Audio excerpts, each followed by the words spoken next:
দেন। হ্যাঁ, তাড়াতাড়ি পরিষ্কার কর। আরে এই মুচির বাচ্চা, তুই এটা কি করলি? ও শিট, তুই আমার এই দামি কাপড়ের মধ্যে নোংরা লাগিয়ে দিলি। ফকিন্নির বাচ্চা, এই চোখ কোথায় রেখেছিস? হ্যাঁ, তুই এখানে মুচির কাজ করতে এসে তুই দিলি তো আমার প্যান্টটাকে একদম নষ্ট করে। এত দামি একটা পোশাক কি ভেবেছিলি? হ্যাঁ, পোশাকের মধ্যে ময়লা লাগিয়ে দিবি, এটা আমি ড্রেনে ফেলে যাব, আর তুই তোর ছেলেকে কুড়িয়ে এটা দিবি? তো সব ফকিন্নির দল। আমি একটা কাজের জন্য অফিসে যাচ্ছি, আর তুই কিনা আমার পোশাকটাকে নষ্ট করে দিলি। স্যার আমার স্যার বলেছে স্যার, আমি ইচ্ছা করে আপনার প্যান্টের মধ্যে আমি কালি দেই নাই স্যার। স্যার আমার ক্ষমা করে দিবেন স্যার। এই এই এই এই চুপ কর। ফকিন্নির বাচ্চা, আবার ক্ষমা চাইছিস তাই না? আগে ভালোভাবে মুচির কাজ শিখবি, তারপর এই মোড়ে এসে মুচির কাজের জন্য বসবি, বুঝতে পেরেছিস? কথাটা মনে রাখিস। চলেন।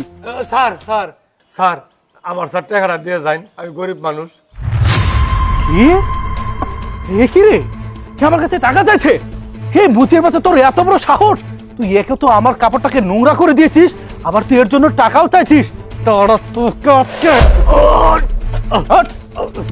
একে তো তুই আমার কাপড় নষ্ট করছিস, আর দ্বিতীয়ত তুই আমার কাছে টাকা চাইতেছিস। তোর এত বড় সাহস! তোকে কান খুলে শুনে রাখ, ভবিষ্যতে যদি কোনোদিন দেখি যে তুই তোর এই মুচির পাক শুনে এখানে আবার বসেছিস, তাহলে তোর টাকা চাওয়া তো দূরের কথা, তোর গোষ্ঠী শুদ্ধ এখান থেকে একদম উড়িয়ে দেবো, বুঝতে পেরেছিস? কথাটা মাথায় রেখিস। চল।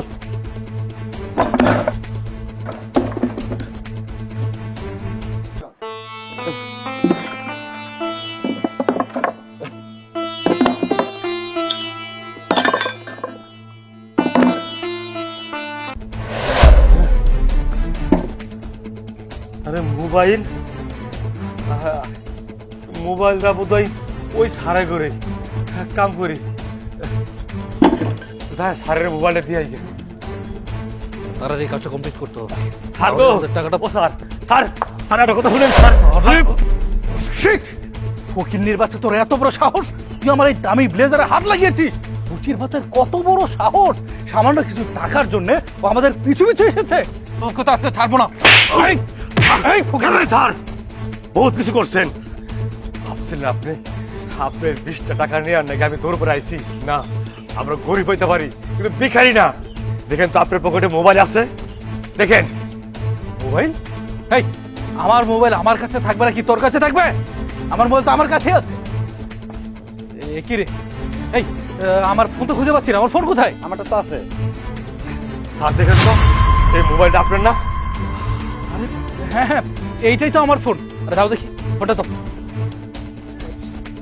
ও মাই গড!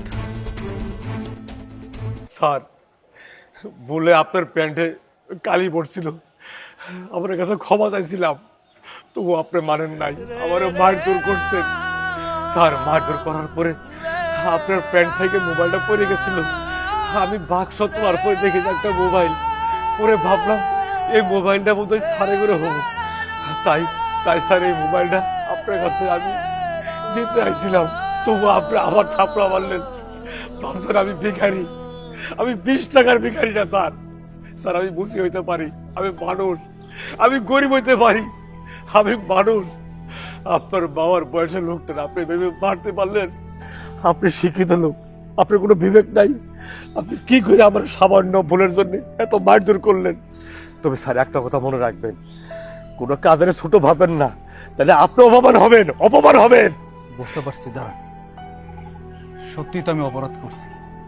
আসলে আমি যে কাজটা করছি একদমই ঠিক কাজ করি নাই। আমার অন্তত একটুকু বোঝা উচিত ছিল যে আমি একটা সামান্য মুচির গায়ে হাত তুলতেছি। আমি চাইছিলাম যে জুতা পুলিশের জন্য টাকাটা আমি আপনারা দিব না, কিন্তু আপনি যে এতটা ভালো, এতটা সৎ, সেটা আমার কখনো বোঝাই হয় নাই। আমি সবসময় ভাবছি গরিব, খ্যাত, মুচি, এই সমস্ত সমাজের লোকজন সবসময় লোভী হয়, কিন্তু আপনি তো এর উল্টোটা দেখলেন। আপনাকে অনেক ধন্যবাদ। আজকে আপনি আমাকে যে শিক্ষাটা দিলেন না, সেটা সারাটা জীবন মনে থাকবে। আচ্ছা, আমি আপনার কাছে হাত জোড় করে ক্ষমা চাইছি, আপনি আমাকে মাফ করে দিন। আমি আপনার কাছে না স্যার, স্যার ক্ষমা চাবেন না স্যার, আপনি স্যার শিক্ষিত লোক, আর আপনার তো আমার ছেলের বয়সের মতো, আমি ক্ষমা করে দিলাম স্যার।